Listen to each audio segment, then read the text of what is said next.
নমস্কার বন্ধুরা, welcome to হুদাতি sports. তো সংঘর্ষ বিরতির পর আইপিএলের প্রথম ম্যাচ হতে চলেছে কেকেআরের সাথে আরসিবির। তো আমরা এই ভিডিওতে আলোচনা করব দুই দলের প্রথম একাদশ কেমন হতে পারে, পিচ কেমন হবে, কিছু ব্যক্তিগত পরিসংখ্যান রেকর্ড নিয়েই আলোচনা করব। তো ভিডিওটি শেষ পর্যন্ত দেখতে থাকুন। ভারতীয় ক্রিকেটে এক অধ্যায়ের নাম হলো বিরাট কোহলি, যিনি শুধু ব্যাট হাতে রানই করেননি, করেছেন এক নতুন যুগের সূচনা। সম্প্রতি টেস্ট ক্রিকেট থেকে অবসরের ঘোষণা দিয়ে আবেগে ভাসিয়েছেন কোটি ভক্তকে। সেই বিরাট কোহলি আজ আবার মাঠে নামছেন, তবে এবার যুদ্ধ টি-20 ময়দানে কেকেআরের বিপক্ষে চিন্নাস্বামী স্টেডিয়াম, যেখানে প্রতি গ্যালারিতে বাজবে কোহলি কোহলি ধ্বনি। সেই মাটিতেই আজ মুখোমুখি হতে চলেছে দুই দল, কেকেআর ও আরসিবি। আরসিবি হারিয়েছিল আগের ম্যাচে কেকেআরকে। আজ সেই পরাজয় প্রতিশোধ নেওয়ার দিন কেকেআরের কাছে। টেস্ট থেকে অবসর মানেই শেষ নয়, বরং এটা নতুন এক গ্রুপে ফিরে আসার শুরু। কোহলি আজও প্রমাণ করে দিতে চান যে তিনি শুধুই একজন ব্যাটসম্যান নন, তিনি একজন যোদ্ধা, যিনি প্রতিবার হার থেকে ঘুরে দাঁড়ান, যিনি প্রতিটি ম্যাচকে নিজের জীবনের মতো দেখেন। প্লে অফে এক পা দিয়ে রেখেছে বিরাট কোহলির আরসিবি। অন্যদিকে কেকেআর শুধুমাত্র অঙ্কে টিকে রয়েছে। বেঙ্গালুরুতে বৃষ্টির পূর্বাভাসও রয়েছে।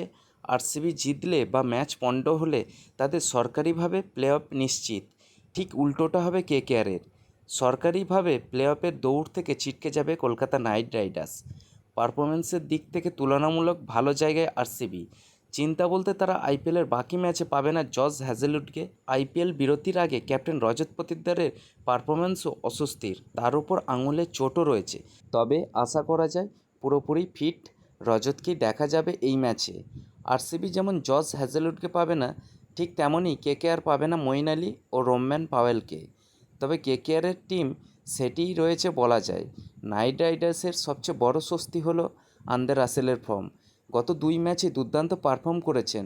আরসিবিকে বড় ব্যবধানে হারাতে পারলে অঙ্কে হলেও টিকে থাকবে কেকেআর, কিন্তু ছন্দে থাকা বিরাট কোহলি এবং বেঙ্গালুরুর বৃষ্টি বড় বাধা হতে পারে। কি হতে পারে কম্বিনেশন? বিরতির আগেই চোটের কারণে ছিটকে গিয়েছিলেন আরসিবির দেবদত্ত পাডিক্কল।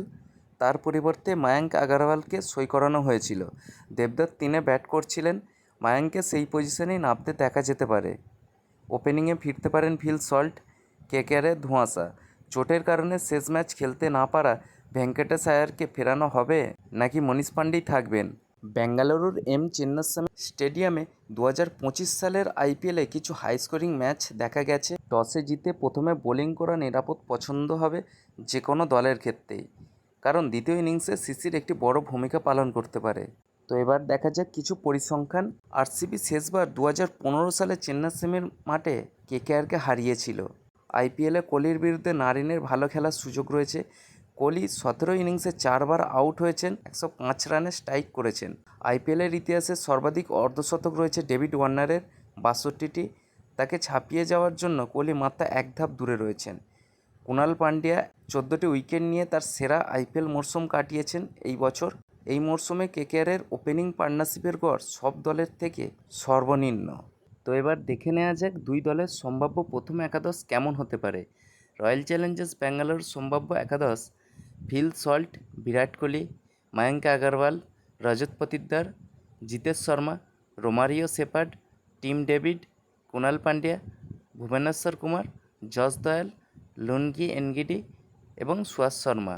কলকাতা নাইট রাইডার্সের প্রথম একাদশ হতে পারে সুনীল নারিন, রহমানুল্লাহ গুরবাজ, আজিঙ্কা রাহানে, ভেঙ্কটেশ আয়ার, অঙ্কুশ রঘুবংশী বা মনীষ পাণ্ডে যে কোনো একজন খেলতে পারেন।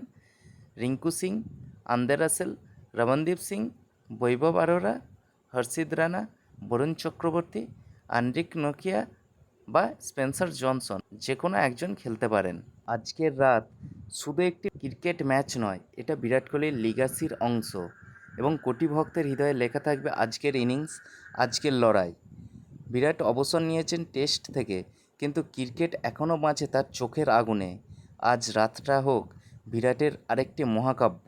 তো ভিডিওটি এখান পর্যন্তই। যদি ভিডিওটি ভালো লেগে থাকে ভিডিওটি লাইক এবং শেয়ার করবেন এবং ক্রিকেট বিষয়ে আরও আপডেট পেতে চ্যানেলটি সাবস্ক্রাইব করবেন। ধন্যবাদ।